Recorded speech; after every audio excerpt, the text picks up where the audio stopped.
What is up, guys? And welcome to the 7 levels of fictional criminal masterminds. In this video, we're ranking criminal geniuses from the absolute worst to the very best. We're judging them based on how intelligent their plans are, how well they execute those plans, and how effectively they stay ahead of everyone trying to stop them. Let's dive in and see which of these fictional criminal masterminds really deserves the top spot. Level 1. Syndrome, The Incredibles. Starting at the bottom, we have Syndrome from The Incredibles. Now, Syndrome thinks he's a genius, and to be fair, he is intelligent. He built advanced technology and created an entire island operation. But when it comes to being a criminal mastermind, the guy is a complete amateur. His fatal flaw is that he's driven purely by childhood rejection and ego. His entire plan is based on wanting recognition and revenge against Mr. Incredible. He literally monologues his entire scheme to his captive enemies instead of just eliminating them. That's villain 101 of what not to do. From a planning perspective, Syndrome has resources and technology, but zero strategic discipline. He creates a robot he can't fully control. He keeps victims alive who should be dead, and he reveals his identity and plans to everyone. His need for validation overrides his intelligence every single time. His only real strength is his technical genius and his ability to build advanced weaponry. But that's it. Syndrome represents someone who has the tools to be dangerous, but not the emotional control to be a true mastermind. That's why he's at number 1. Unlike Syndrome, who monologued himself into defeat, you can make a move that actually shows intelligence by hitting that subscribe button.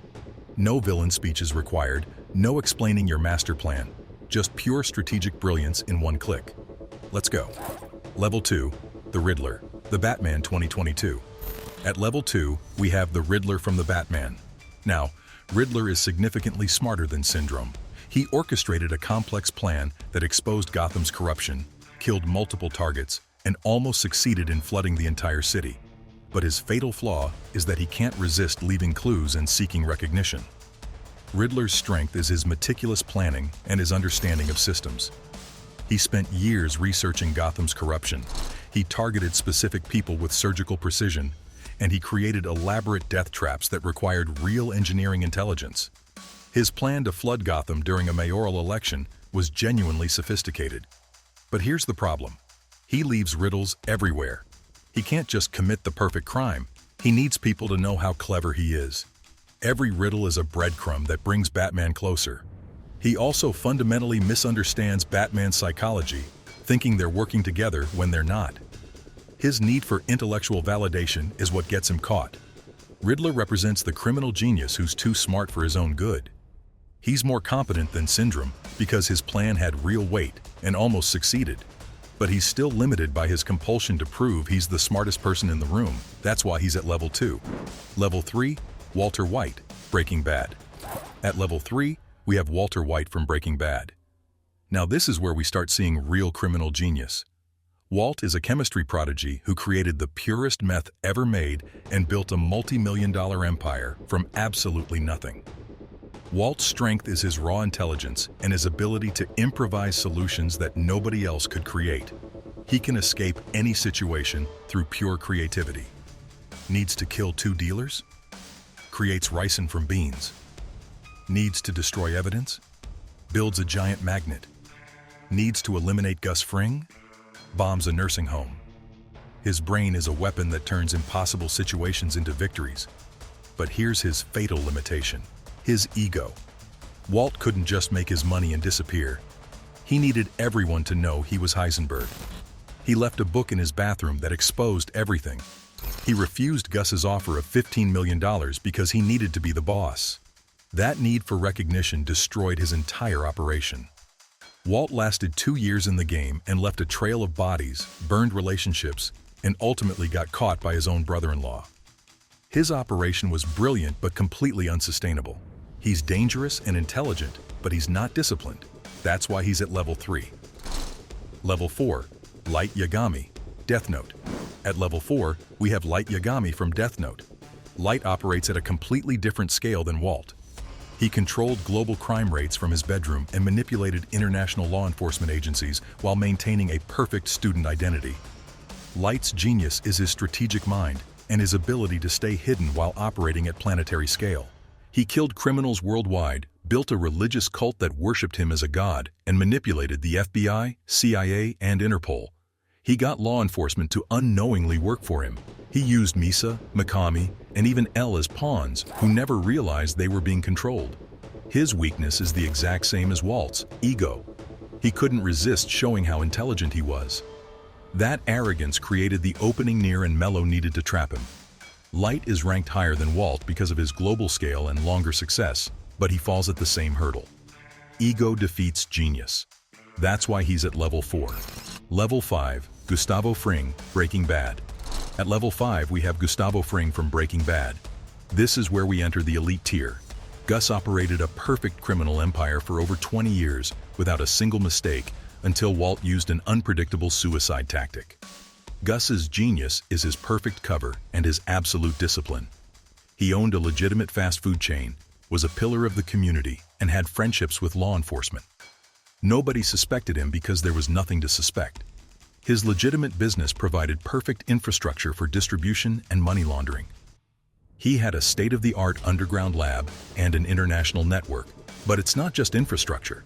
Gus never let emotion cloud his judgment.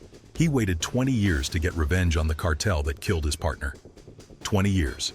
He personally vetted everyone in his organization. The DEA suspected him but couldn't build a case because his operation was that clean. His only vulnerability was that he underestimated how far Walt would go. He couldn't predict that someone would use a suicide bombing with a civilian in a nursing home. That's not a flaw in his planning. That's an unpredictable variable that no rational person accounts for. Gus represents 2 decades of perfection defeated by chaos. That's why he's at level 5. Level 6, Hannibal Lecter, Hannibal TV series. At level 6, we have Dr. Hannibal Lecter from the Hannibal TV series. Hannibal isn't just a criminal mastermind. He's an artist who operates at a level most criminals can't comprehend. He's a psychiatrist, surgeon, and cultural sophisticate who understands both the human mind and body perfectly. Hannibal's genius is his complete control and his ability to hide in plain sight while manipulating everyone around him. He works with the FBI as a consultant while simultaneously being the serial killer they're hunting. He manipulates Will Graham, the best profiler in the world, into questioning his own sanity. He frames multiple people for his crimes while maintaining a reputation as a respected professional. But it's not just manipulation. Hannibal is a combat expert who knows exactly how to kill with precision. He plans his murders like art installations, and he's so sophisticated that even when people suspect him, they can't prove anything. He escaped custody multiple times through pure intelligence. His only weakness is his curiosity and his fascination with people like Will Graham. He likes playing with his food, metaphorically and literally. That gives others a chance against him when a pure predator would just eliminate threats. But Hannibal operated for decades as a serial killer while maintaining a prestigious career. That's why he's at level 6. Level 7, Johann Liebert, Monster. The absolute peak. Johann Liebert from Monster represents the pinnacle of criminal masterminds in all of fiction. He doesn't just commit crimes, he engineers people to destroy themselves and each other while he remains completely invisible. Johann's genius is his perfect psychological manipulation. He can walk into someone's life, identify exactly what will break them, and dismantle their entire sense of self until they're begging to die or killing others in his name. He doesn't need weapons. He doesn't need money or resources. His mind is the weapon, and it's absolutely perfect. But here's what makes Johann truly unstoppable. He was never caught. He operated for years across multiple countries, created countless tragedies, and nobody could prove he even existed. He erased his own identity so thoroughly that even law enforcement couldn't track him. He's a ghost who destroys lives and disappears. Johann doesn't kill because he has urges like Hannibal. He doesn't kill for power like Gus. He doesn't kill for ego like Walt or Light. He kills because he can, and because he wants to prove that human life is meaningless. He can convince you to jump off a bridge and make you believe it was your own idea. He corrupts everyone he meets without ever getting his hands dirty. The only person who came close to stopping him was Dr. Tenma, and even then, Johann almost won. Johann Liebert represents the perfect criminal mastermind, completely invisible, psychologically perfect, operating for years, and never caught. He's beyond everyone else on this list. That's why he sits alone at level 7. So yeah, most criminal masterminds get caught, killed, or defeated by their own ego.